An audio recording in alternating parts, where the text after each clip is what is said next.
তুমিও যদি এবাৰ ক্লাছ 10ত হয় তেন্তে এই ভিডিঅ'টো শেষলৈকে চাবা। আমি সকলোৱে জানো ক্লাছ 10ৰ ফাইনেল এক্সামটো সাধাৰণ এটা এক্সামৰ দৰে হয়। তথাপিও এই এক্সামটোত ইমান গুৰুত্ব সহকাৰে কিয় লোৱা হয়? কাৰণ স্কুলত নামভৰ্তি কৰাৰ পৰা এই 10টা বছৰৰ প্ৰথমটো ডাঙৰ এক্সাম হ'ল মেট্ৰিক পৰীক্ষা, যোনটোত তোমালোকৰ 10 বছৰৰ কষ্ট, তোমালোকৰ মা-দেউতাৰ আশা সকলোবিলাক সোমাই থাকে। এইটো সঁচা কথা, মেট্ৰিক পৰীক্ষা পাছ কৰাৰ পিছত তোমালোকৰ শিক্ষা জীৱনৰ সামৰণি নহয়, বৰঞ্চ শিক্ষা জীৱনৰ আৰম্ভণিহে হ'ব।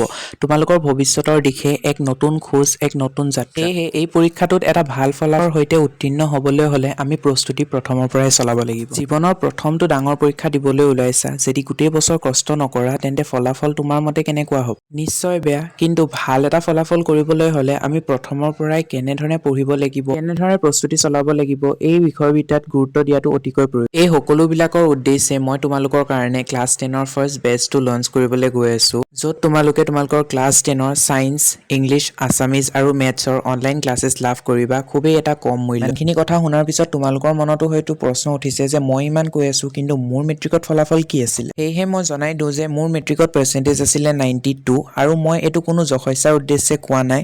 মই তোমালোকক ক'ব বিচাৰিছো যে মই যি ধৰণে পঢ়ি পিনি 92 পাৰ্চেণ্টেজ পাইছিলো সেই একেধৰণে মই তোমালোকক গাইড কৰিম যে তোমালোক প্লাছ পাৰ্চেণ্টেজটা মেট্ৰিকত স্ক'ৰ কৰিব পাৰা। বাকী ক্লাছেছৰ সম্পৰ্কে যিকোনো ডিটেইলছ লাগিলে তোমালোকে স্ক্ৰীনত দিয়া নম্বৰটোত মেছেজ বা কল কৰিব পাৰা। তেন্তে আহা প্ৰথমৰ পৰাই প্ৰস্তুতি চলাওঁ আৰু মেট্ৰিক পৰীক্ষাত নিজৰ এটা ভাল ফলাফল এতিয়াই নিশ্চিত কৰোঁ।